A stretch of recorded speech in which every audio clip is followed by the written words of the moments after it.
السلام علیکم۔ چینل کو ضرور سبسکرائب کیجیے۔ جوڑوں کا درد روکنے کے لیے نیم کے پتوں کے تیل کی مالش کریں۔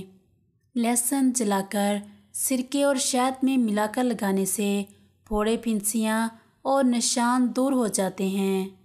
ذیابیطس قابو کرنے کے لیے بغیر چھنے آٹے میں تازہ یا پسی میتھی ملا کر روٹی بنائیے اور روزانہ ناشتے میں کھائیں۔ 2 سے 3 ہفتوں میں شوگر کنٹرول ہو جائے گی۔ سونف کا زیادہ استعمال آنکھوں کی بینائی تیز کرتا ہے۔ دانتوں کی چمک برقرار رکھنے کے لیے صبح شام نیم کی مسواک استعمال کریں۔ دل کی بیماریوں سے بچنے کے لیے صبح شام سیر کیجیے اور مرغن غذاؤں سے پرہیز کریں۔